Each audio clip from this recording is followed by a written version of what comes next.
Hello and welcome to another edition of the SpareTime Podcast, sponsored by ADR Wear.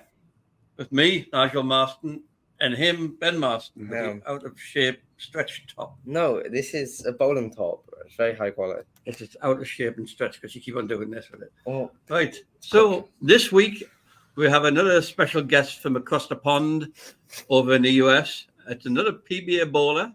We'd like to welcome Nate Purches to the podcast. Welcome, Nate. Thanks for coming on. Thank you guys for having me. Really appreciate it. Oh, I appreciate your time coming on. Where about you talking to us from tonight?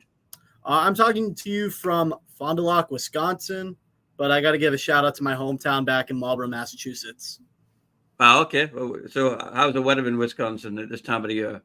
Right now it's beautiful. It's sunny, 80, perfect beach weather, all that fun stuff. Well, it's not here. It's raining, it's windy, and it's just dismal and depressing here. So at least you're in a better part of the world for the weather. So Ben's going to start off with your questions. I am. So firstly, we always start off with this question. Everyone has a different story on how they got into bowling. So tell us about yours. Oh, all right. So back in 2006, the Wii just dropped. So, the video game console, all that fun stuff. So that just dropped. My dad waited outside in line, I think for a day. We got the Wii and loaded up Wii Sports. And, that's how it all started. Started bowling on that. Fell in love with it right there. Parents took me bowling, got me in a youth league, and they couldn't just get me to stop bowling. So I owe all my little bowling province to Wii Sports a little bit. So, yeah. Fair enough. So tell us a bit about your youth career. My youth career, I'm three-time New England Youth Bowler of the Year 3 times in a row. I have finished top 10 twice at Junior Gold, top 10 twice in Teen Masters. I was runner-up on the PBA Junior National show. I remember seeing that back in 21 or I think 20. I don't remember what else I've done. The main invitational scratch tournament, I am a champion there. I won their big bracket. What else? I started my own tournament series at 16. So that was pretty cool. And yeah, that's pretty much the gist of it. Yeah. So, now you mentioned it, we'll jump right onto it. It was the DJBT. I'm not sure exactly what that sort of stands for, but 16. Wow. I'm 16 now, and I couldn't organize like a party in a pub. Do you know what I mean? So tell us a bit about how that came about. Yeah. So first things first, DJBT stands for Doughboys Junior Bowling Tournament. Because back home I had the nickname the Doughboy. So it started back when COVID hit. There was not a lot of tournaments. I think it was just before COVID hit. Actually, there was not a lot for youth bowling. We were losing a tournament series. So I'm like, all right, hey, let's get something going. So I did something, ran it the first time in Woonsocket, Rhode Island. I think we had about 24 bowlers the first time, which was pretty good. A lot of people came around, and then COVID hit. So a lot of people were scared to travel. And then it started to open back up, and we were starting to get more and more. I think we're averaging about 50, 60 now a tournament, which is pretty good. And ultimately we expanded to what is known as the New England Youth Open. And now we have the biggest weekend where a bunch of bowlers, New England, Northeast, all come around and bowl. And it's basically a practice for Junior Gold to get them ready for them skills. But yeah, I started it then, and then my dad took over back in COVID hit because he wanted me to bowl in the tournament. So yeah, that's basically the gist of how DJBT was created, founded, and started. Mm-hmm. So you sort of made that jump on the professional scene. How old exactly are you? I couldn't seem to find it. Oh, I'm 21. I just turned 21 about 3 weeks ago. Mm-hmm. Awesome. Well, happy birthday for 3 weeks ago. Thank you very much. Appreciate that. So, everyone, like you said, you start out from Wii bowling. So unlike most, you didn't really have a bowling family as per se. So at what point did you kind of turn around and go, oh, this could kind of be a career? Probably after PBA Junior. When I made that TV show, it started to click like, ooh, maybe I can hopefully make this a living of mine. I started putting in more work, committed to a college, learned to play different parts of the lane, dealt with some mental health issues my sophomore year in college, transferred to here, and then ultimately just everything started to click when I transferred schools to Marion, Wisconsin. And I felt like I was in a much better mental space, much better physically bowling. So I felt like I could make this my career after a few cuts past the Masters, past that PBA junior step. I felt like, hey, this could be the next step in what my life was starting to look like. Mm-hmm. So you're a bit of an emerging talent on the PBA at the moment. So for the people that don't know where you are sort of around the PBA, like, tell us about it. I'm a rookie right now. This is my rookie season. So based on the season, I led rookies in points, averages, cuts made, major cut made, cashing, earnings. So this was a really good rookie season for me. I finished 28th in the Masters, finished 7th in Cheetah, tied for 9th in Shark because I lost in the first round, 12th in the World Championship. So to make 4 cuts in 6 tournaments I did bowl was pretty remarkable. And I'm hoping it's enough to get me Rookie of the Year, get me to where I need to be for that next step. But, I mean, no matter what, it's still a great rookie season, and I'm just happy I got my name out there. Mm-hmm. Well, I mean, like you said, proved in the pudding, you're leading basically everything for rookies. So I'm sure we'll be seeing that soon. But I suppose other than that, I mean, like you mentioned, you made a few cuts at the Masters, but also you did kind of light up the regional tour. So, you've already got 2 titles, regionals at 21. So tell us about that.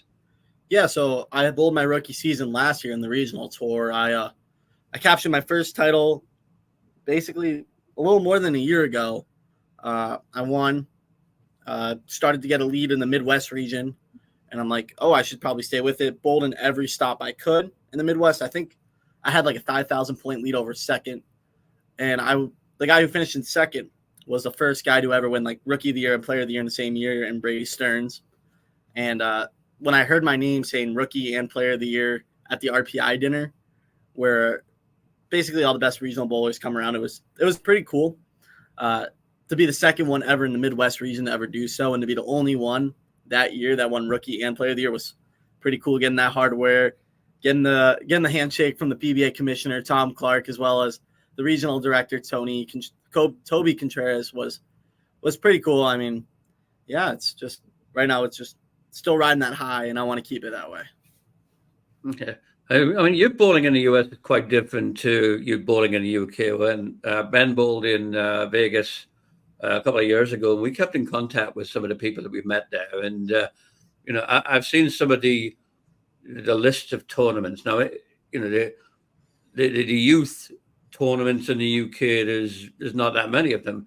But I saw a list that was, I think it was just for maybe 2 or 3 states. It was California, Nevada, and one other state. I'm not sure what it is, maybe Washington or Oregon.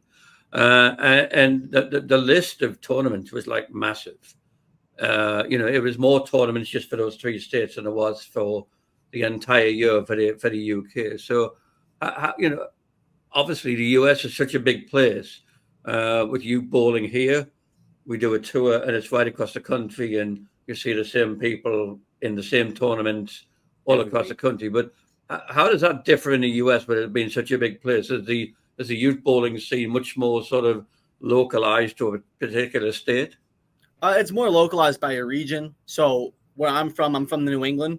So we have like the New England region, you have like the Northeast region, South, Midwest, et cetera, et cetera. So basically you start to get close with your state and then all the states around you. So I have friends like Maine, Vermont, New Hampshire, which is all really close to Massachusetts, because Massachusetts is right in the middle, as well as like Connecticut and Rhode Island are below us. So we're all basically a little bowling family there in our own little region. We see them a lot.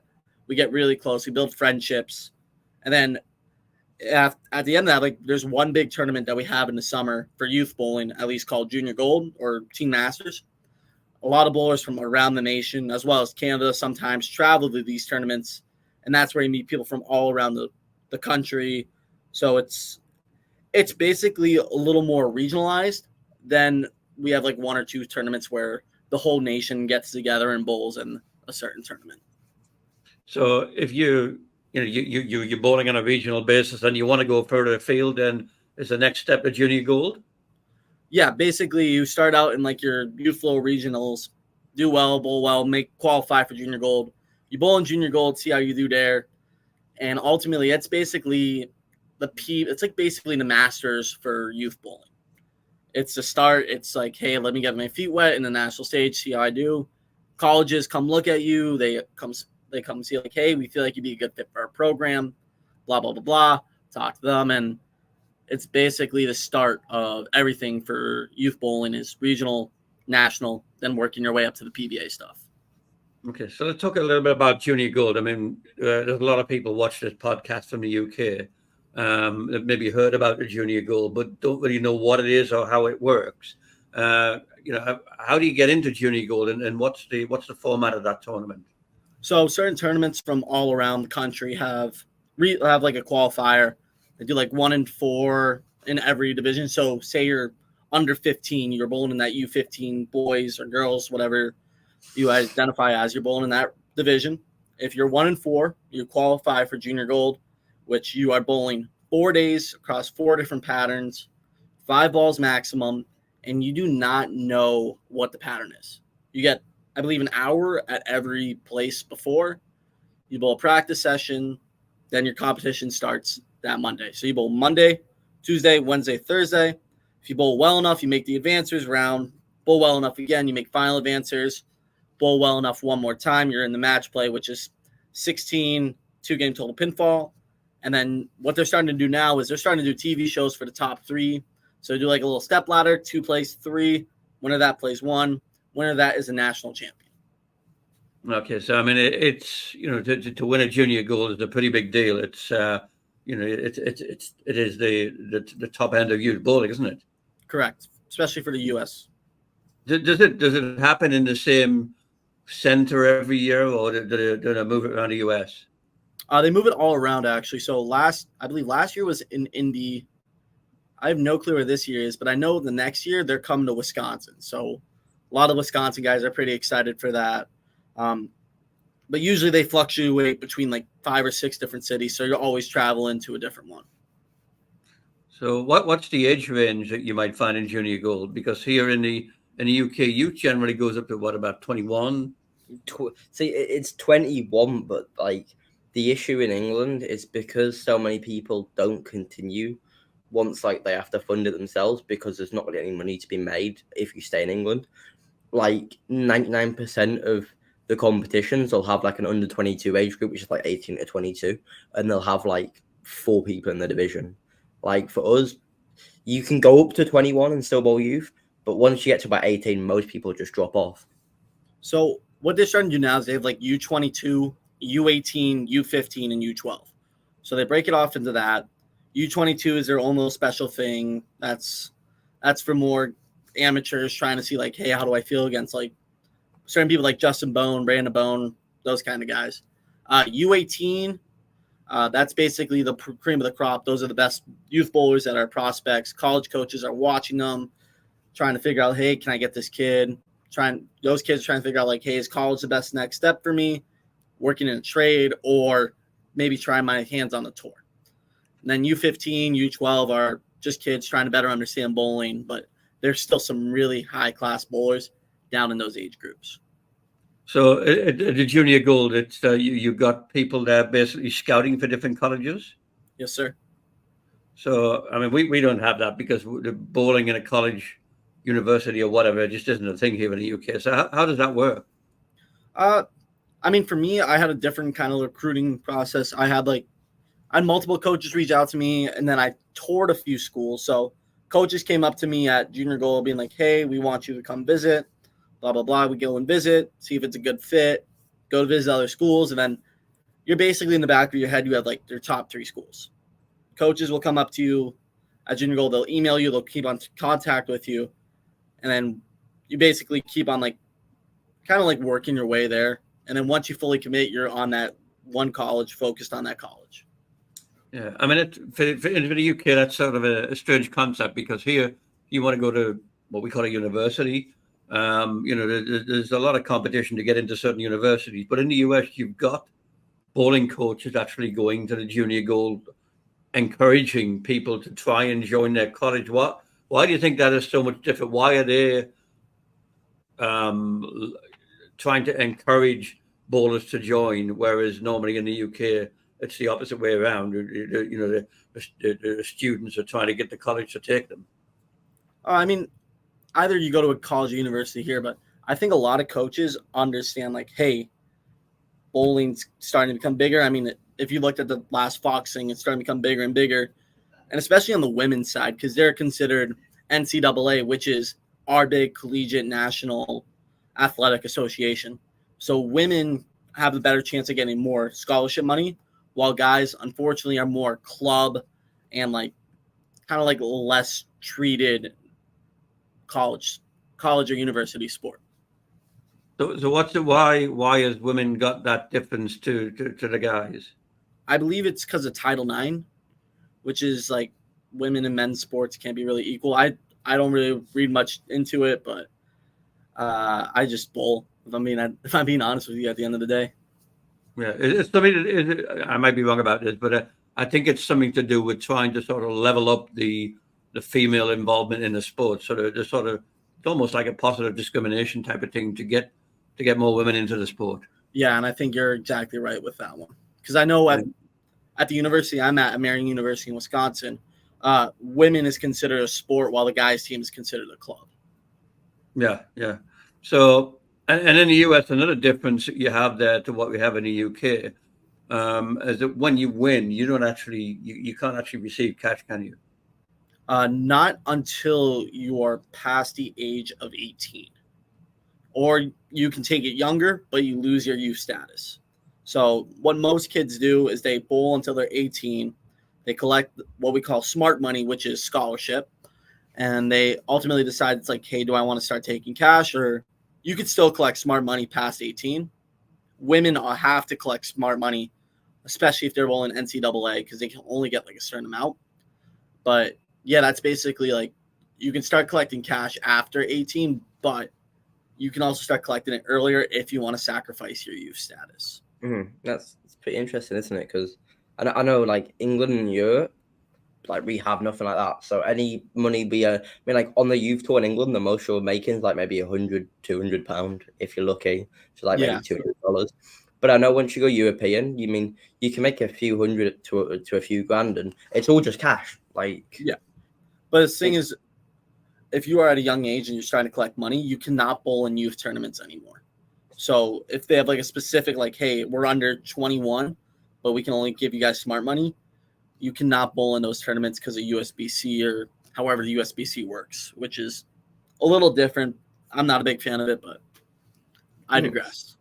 I suppose it's good in a way that it helps set up kids for the future, because it could be you might not want to go professional, but by doing this, it's going to give you a way that you can have a good setup in the future. Because I know a lot of colleges. I mean, I've spoken to a few colleges, and the price to go to college is ridiculous. But I feel like if you're a really good youth bowler, then you're literally going to college for free because of how you played in something that you love.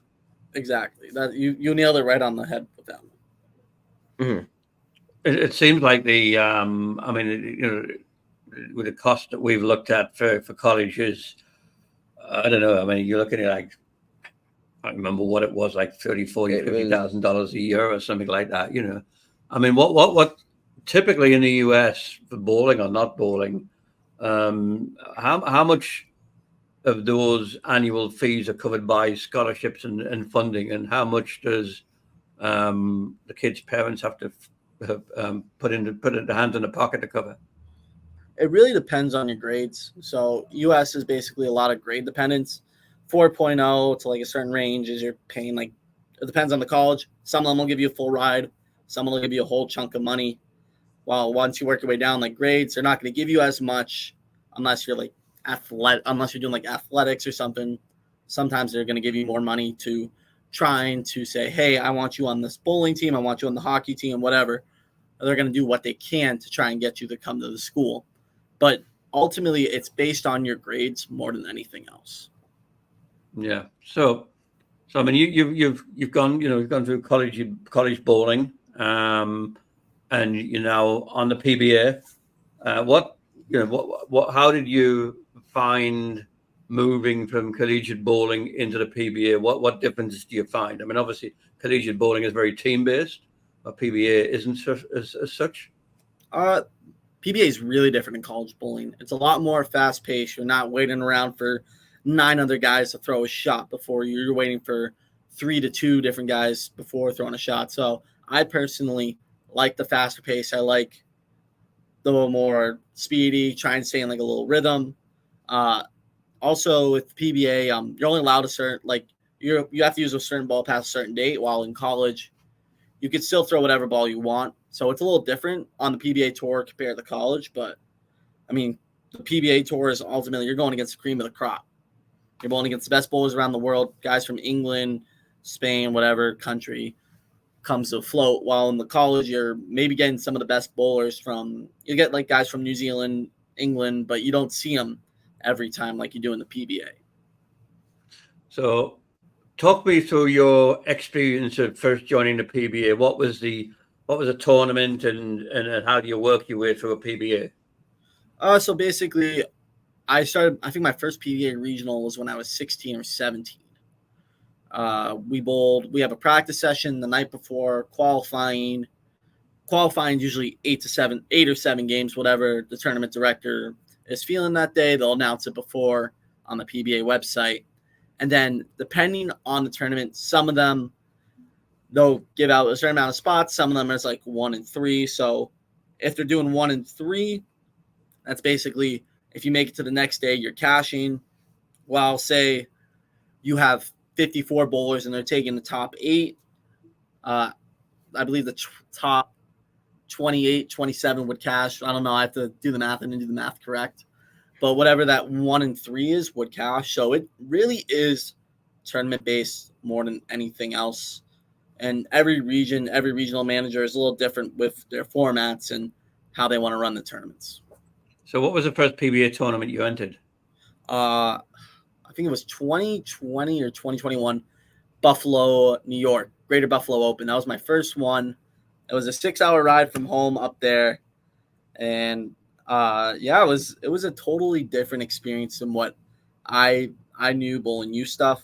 You got a lot of guys know what they're doing. A lot of guys with the best stuff you're bowling against. So my first regional, I bowled against guy Anthony Pepe, if that rings a bell, Tim Foy Jr., some good regional guys that have had a little success in the national tours. So it's a little nerve-wracking more than anything else. I got lucky enough to make my first cut in my first tournament, and we had like 8-game round robin. So it was a little different format than what I'm normally used to. A lot of games. I think we bowled a total of 16 or 17 games. So it was a lot of bowling in the 2 days, plus the drive. So there was a lot to it, but it was a great experience. It was so much fun to bowl against those guys and learn from the best in that region. So that was PBA regional, right? Yes, sir. So, what's the next step beyond the PBA regional, and how do you make that step? It's a national. You start to bowl against like Belmo, all those big names. So that's basically just taking the leap of faith. But now it's we have tour trials. So with the PBA and what they're doing for this year, they have like a little tour trial, which is 4 days across 4 different centers. I don't know how many games we're bowling, but it's that. If you finish in the top 12, you have an exemption to every stop in the PBA. I know for certain tournaments, if you finished really well in points last year, you get an exemption in that tournament. But that is basically the next step for a bunch of the guys. So you get an exemption. That means you don't have to do a PTQ? Yes, that is true. And that's a whole lot better than bowling PTQs, I'll tell you that much. Yeah. So, I mean, the PBA is, as you said, is a totally different a game to collegiate bowling, etc. How did you prepare yourself mentally for that step from collegiate into PBA? I mean, did you know what to expect? Did you do any mental preparation, or was it just sort of when you got there, I'm going to have to do something about this? It was more like just trying to find the feel. Try and get in your comfortable zone, not worry about what other people are doing, and just focus on you. That's a big thing. In college, you're focused about, hey, what's this team doing? What are we doing? When you get on the PBA, you're just doing your own thing. Yes, you're watching the people on your pair. Yes, you're watching a little bit of the next pair, but you're focused on you and, hey, what's the best line for me? Instead of playing, hey, I'm going to play this line and help out the team kind of thing. So do you have any thoughts about the mental side of the game? I mean, for me, it's just, everyone's going to blink. No one's going to be perfect, unfortunately. So it's just finding those shots that, hey, did I throw a good shot? Kind of like just mentally getting yourself there and kind of mentally just staying it one shot at a time and just reflecting on all the good or bad shots you've thrown on. Okay.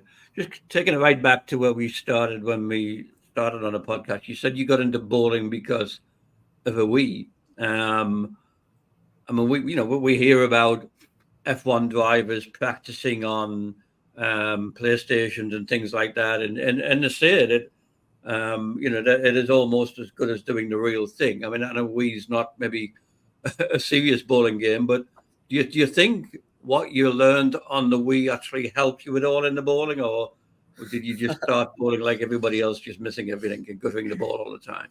I didn't really get much out of it because when I was younger, they were always bowling with one hand. I could never pick up a ball when I was younger. I was always short. The ball was bigger than me. So I tried to use what I learned from the Wii into my bowling when I was younger, but I couldn't. So I would say no, it didn't help me, but it gave me the idea that, hey, this could be like kind of a future for me.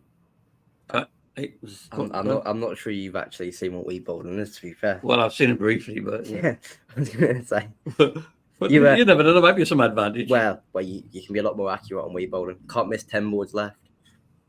What were you going? No. Sorry.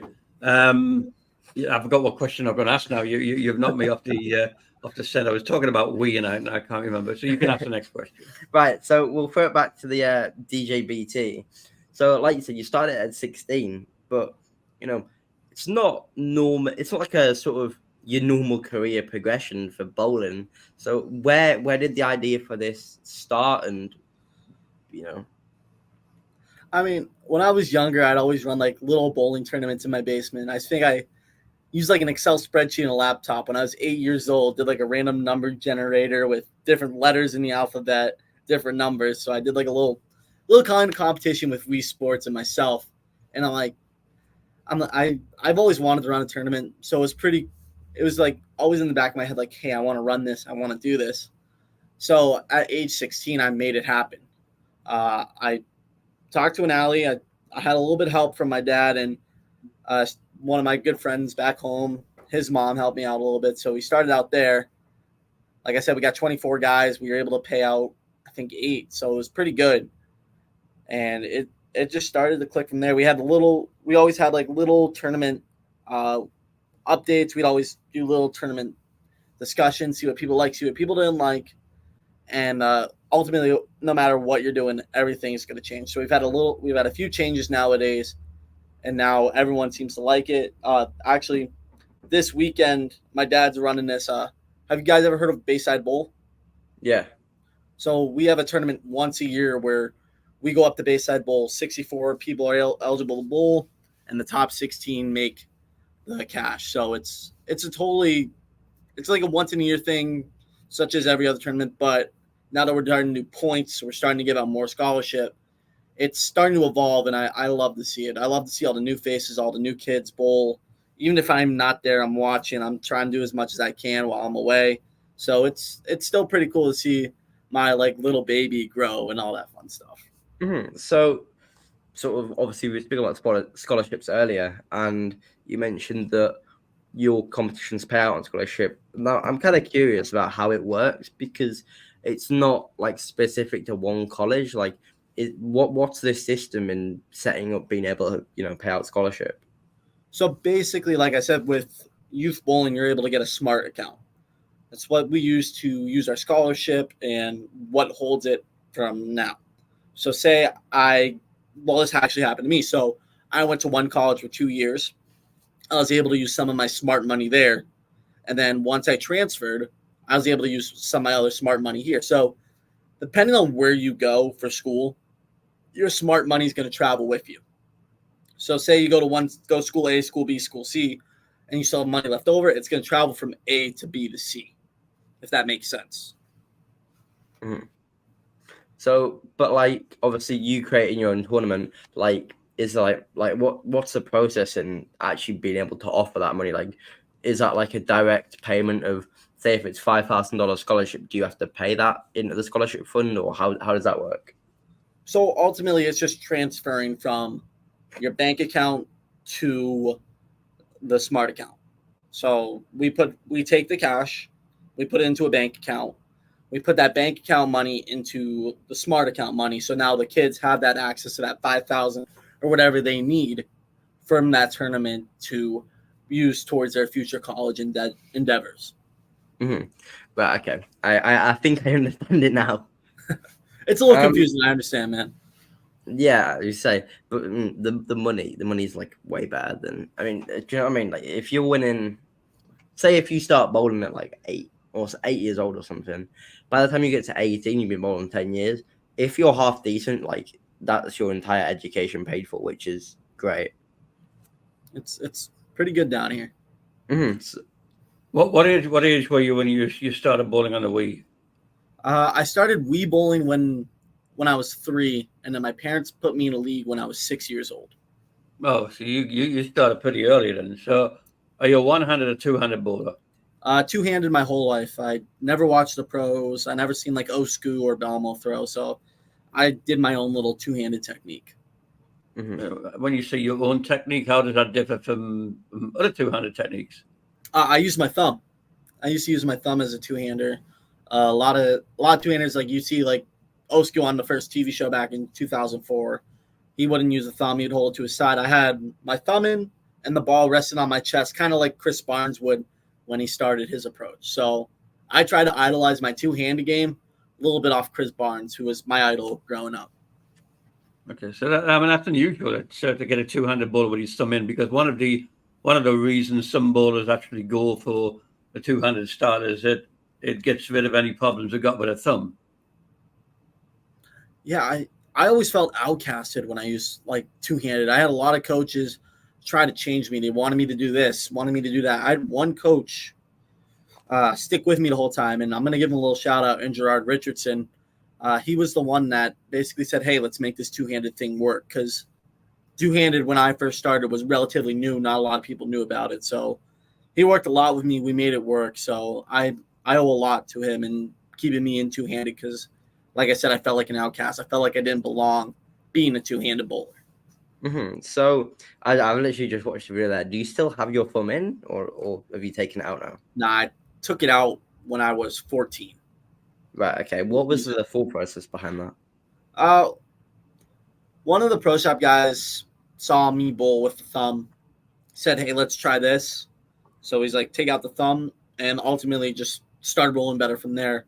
Instead of trying to come over it too much with the thumb, I'm now starting to get more under it, more behind it with just the two fingers. So I eliminated a lot of like early hook over revving with the ball. Got you. So we're gonna go back to the fact that you've got 2 PBA regional titles, and obviously you've made cuts and all like that, and all the stuff like that. So that means you've played quite a bit of match play stuff with, in the PBA season, because I think there is quite a bit of it, if I'm not wrong. There is a lot of it. No matter what, you're either bowling against one guy, or you're bowling against multiple. Got you. So, talk to us a bit about the mental preparation and the mental focus that you've got to go through when you're playing a guy, and it's like, I'm not playing the whole squad, I'm playing like the guy who's literally bowling the same pair as me. Yeah, so I always have this mindset when I'm bowling someone on the same pair, I got to beat the pair before I beat the person.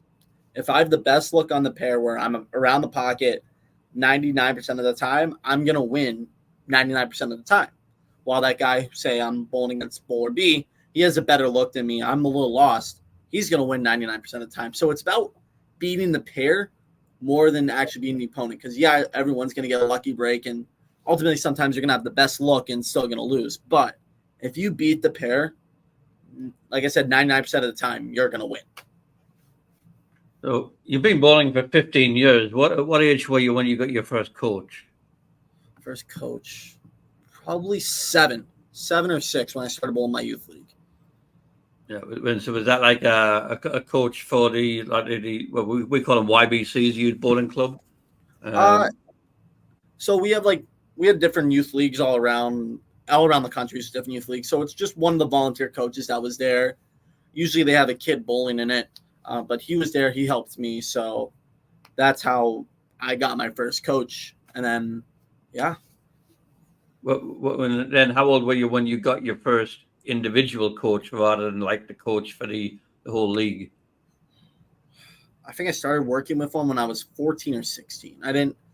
I was mostly working with that one guy, and then one of the pro shop guys I go to took me in under his wing. Still worked with that other coach, so it was pretty close setting. So those two would be over me, watching me, trying to figure out what we can do to improve the game. Mm-hmm. So we're gonna sort of. I was just looking through here. So the Legacy Cup. Now I feel like this was quite a recent thing, and I feel like somehow I've completely missed it. So can you tell us a bit about what this is? Yeah, so it's basically PBA's version of the All-Star Weekend. They had like the skills competition, Legacy Cup, and then something with NASCAR. The Legacy Cup is 4 up-and-comers, 4 guys who have already made it on tour and are still doing well, and 4 legends. So for me, I got the call saying, hey, you're one of the rising stars. We'd love to have you on the show. I couldn't say no.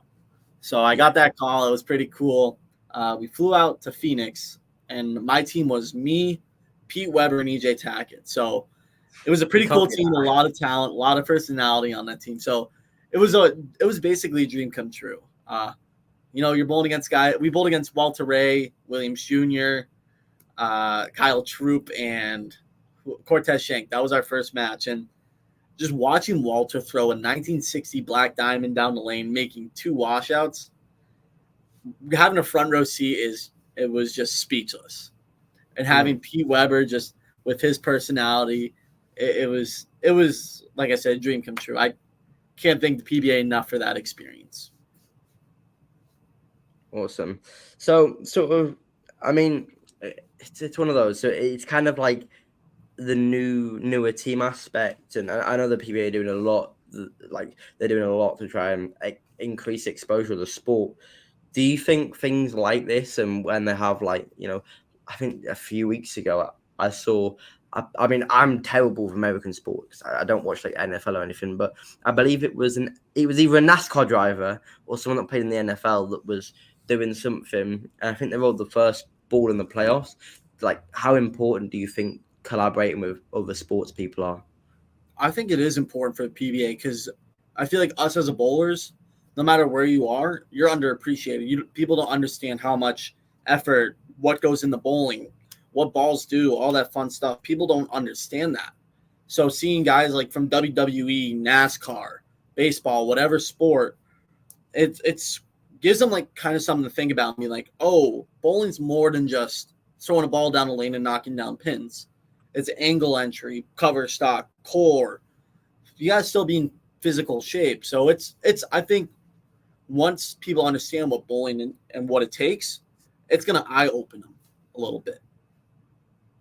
You find when you're bowling in a PBA event and you're bowling alongside of people who you've watched on TV before, does that have any sort of a mental effect on you? Does it affect your game, or do you find it a little bit off-putting? How do you handle that?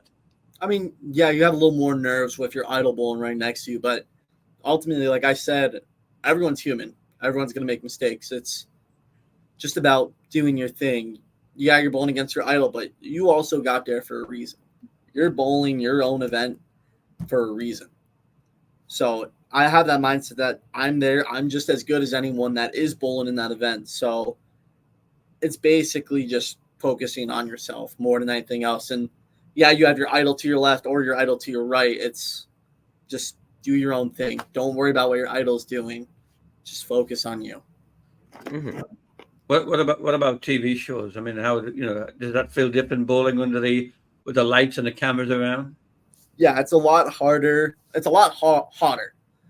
There's going to be a lot more friction, a lot more lights, a lot more eyes, and it's not just eyes watching everyone else. Like, people aren't going to watch Belmo while you're on that pair. It's people watching you and your shot. So there's a lot more nerves, especially in the first two shots. But after that, you start to get comfortable. You start to do your own thing, and it's just getting your feet under you more than anything else. Mm-hmm.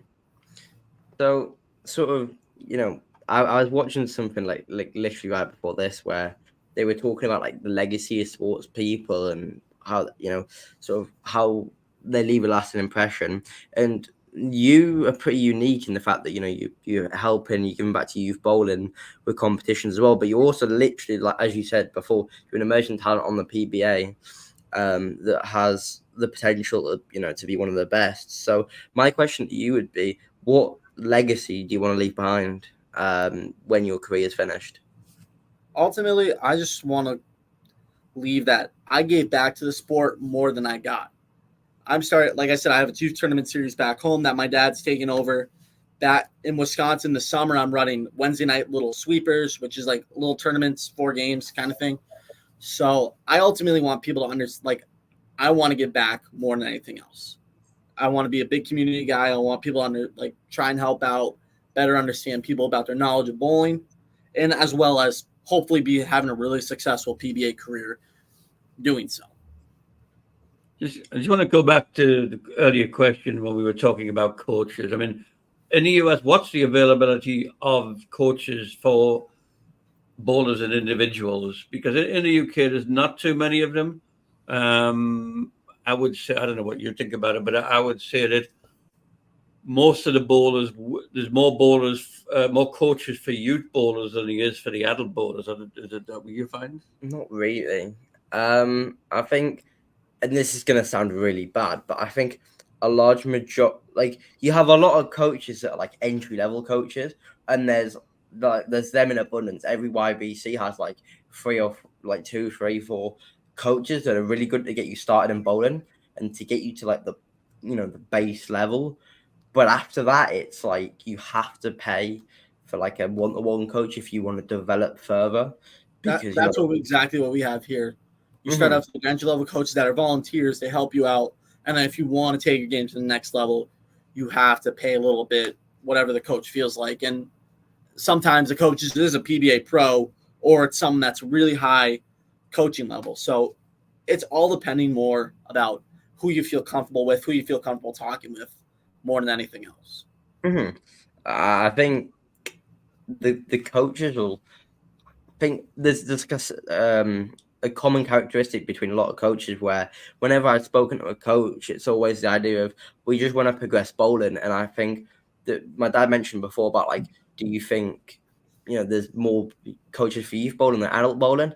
Not necessarily, because I feel like obviously one, if you're gonna pay, but if you have that ambition, regardless of your age, they're gonna try and do the best to get you there. Because ultimately, you as a coach, if you're coaching this bowler who starts at 7 and you manage to coach him to bowl on your national team or to get to the PBA tour, or if you get this guy who's in his 20s who then ends up getting to the PBA tour, it's the repertoire of I've helped this person progress to this level. So I think there's lots of coaches, but like the best coaches is a very small fraction of the elite coaches, if you'd say. Yeah, no, I totally agree with you. But sometimes even working like the lower end coaches, like for me, I'm not a big kind of elite guy. I know my game more than anyone else. I have a few guys that come help me every once in a while. And what's good about the bowling community is whenever they win, they usually give a shout out to who they're working with. Whether they're working with a high level coach and blah, blah, blah, or a low level coach, they're going to give them a shout out. Win, lose, whatever they do that they do on the lanes and they feel like they do well, they're going to give a shout out. So that way their coach's name gets more out there. That way they can kind of get their coach bigger and bigger kind of thing. One thing that surprised me when Ben was bowling in South Point a couple of years ago, I was speaking to one of the parents, and she was telling me she really wanted to get this coach for her son, but this coach was charging, I think it was like $200 an hour or something. I mean, is that a common cost for a good level coach? It depends. I mean, usually it's on the higher side for me. If you're paying for like the top tier, yeah, you're gonna want to pay $200. But I would say if you're trying to get like an hour lesson, I'd say like $1 a minute. Like you're paying $60 for like an hour. I feel like that's a fair price no matter what level coach you're coaching. But that's just me. Yeah. I mean that's not more reasonable. But I was quite surprised when she said like $200 an hour. I thought, she was asking Belmo to coach his son or something because of the cost of it. And I thought, surely that can't be the norm in the US, because it's certainly, it certainly isn't here in the UK. It's coming back to PBA again. What percentage of the PBA bowlers do you think have come from collegiate bowling? And do you think that percentage is increasing or decreasing? I'd say probably about 25 to 30 have came collegiately. And I do think that number is going to grow just because of how good some of the collegiate bowlers are nowadays. Like you got guys like Ryan Barnes that are going to make their name on the PBA tour next year. Cam Crow, Chasen Poyas, TJ Rock. Those are just some of the names I've named. And there's more guys that are going to be seniors this year that are going to want to get their name out the year after. So the rookie classes are just going to keep on getting better and better and better. So I do think that number is going to go up, but I also do think it's going to peak at probably about 50%. And you find the bowlers coming in from collegiate bowling a primarily two-handed or one-handed or a bit of both? A little bit of both. I mean, now you're starting to see more and more two-handers. And I mean, that's ultimately how the game is changing. But I do think you'll have your handful of one-handers that will make a lot of success on tour. I mean, with 25% of the field coming from collegiate bowling, it must be lowering the average age of the PBA for the competitors. Not really, because the PBA is still the highest of the high. With PBA only giving like a certain amount of field entry to, I think it was 64 this year. So you still have those guys that are really good and really good collegiately or really good by themselves. They're not even making it to the field. They're bowling these PTQs, not bowling well, not getting it past. So I do think, like I said, that number is going to change. But I do not see like as much collegiate bowling coming in towards that peak than anything else. Okay, so for yourself, what about sponsors? Are there any sponsors on the scene? Yeah, I'm sponsored by H5G, which is my jersey company. Shout out to them. I'm sponsored by Vice Grips, and JMR Entertainment back in North Dakota, South Dakota. They reached out to me. And then I'm not sponsored by them, but I'm an ambassador for the Happiness Project, which is a mental health company. Okay, so how did you get those sponsorships? Did they approach you, or did you make an approach to them? A little bit of 50-50. I reached out to a few of the companies before I started making it big, such as H5G. They wanted me in it. I reached out to the Happiness Project, being like, "Hey, I'm can I be an ambassador? Kind of promote you guys?" They said yes. While such as Vice and Jamar knew my name before I could even say anything to them. So they took me in under their wings. They're like, "Hey, we'll give you the PBA treatment, blah, blah, blah." So it's a little bit of 50-50 for me. So H5G, you started a jersey company? Yes, sir. Yeah. And is that what you're wearing now? I can't see because you. No, I'm just wearing a normal T-shirt. Usually, okay. If I'm in a tournament, though, you'll see me in an H5G jersey 100% of the time. Are they a US-based jersey company? Yes, they are. They're based in Waukesha, Wisconsin. Okay, so it is. So they're pretty local to you in that case. Yeah, like an hour away from me. Yeah. So how important is sponsorship at your level now? And are you looking to be able to progress that in some sort of a way? I do think it is important. I mean, having the certain companies help you out with entry fees or balls, it's pretty important. And it ultimately lowers costs because you're going to have to pay for your hotel. You're paying for food while you're out on tour. So having that access to cheaper balls like I do with Brunswick and having that access to like grips whenever I need to advice, it's pretty helpful to save a lot of money at the end of the day. Do you think a sponsorship from a ball company would help in that way as well? Yes, because you're paying. I'm sponsored by Brunswick, so I'm getting a nice little discount whenever I am getting a ball. Okay, because I know we've had a few PBA players on the podcast, and I mean, we were talking to Richie Cheese a couple of months back. We had Martin Lawson on as well, and I think the ones that were sponsored by Storm, they can pretty much just get free balls, and you have to pay for the drilling, but they get the free balls. So, is that a similar situation with you with Brunswick?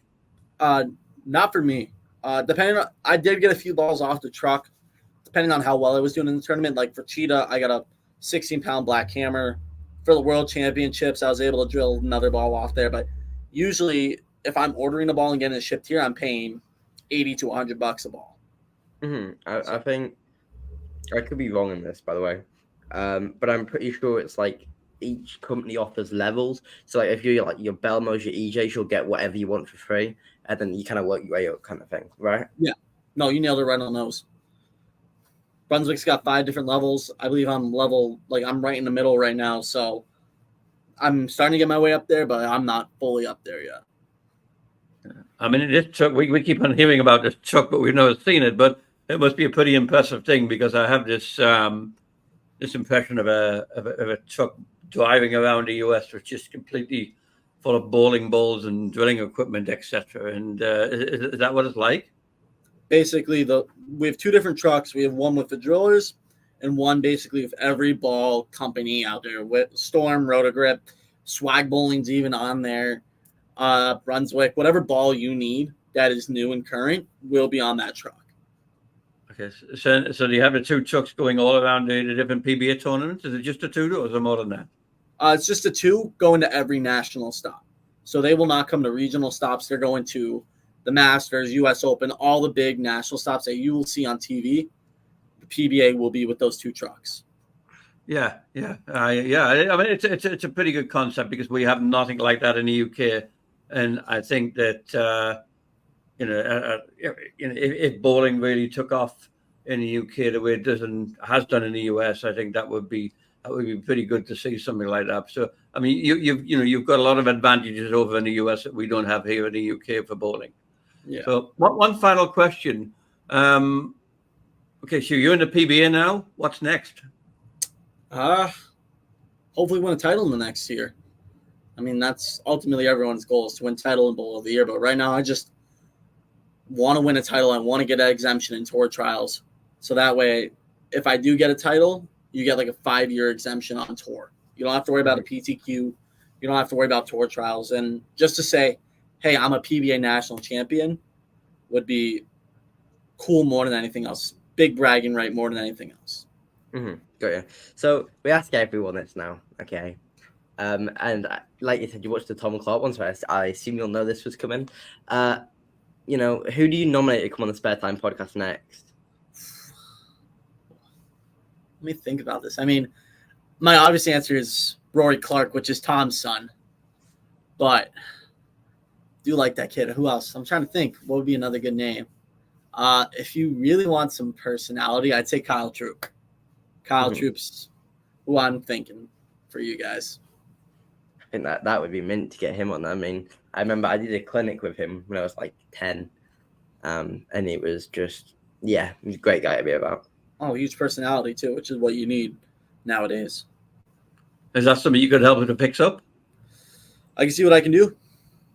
Yeah, that'd be appreciated, because we're trying to get as many people that on the podcast that we can, not just bowlers, but anybody involved with the bowling world. So, feel free if you come across somebody you think would benefit from being on the podcast, then feel free to suggest them. 100%. If you reach out to Martin Larson too, he's got a lot of contacts with all the guys back in the U.S. for PBA pros, such as like Kyle Troop or Dalmo, whoever you guys may need. He would be a good kind of link for you guys there. Yeah. Sure.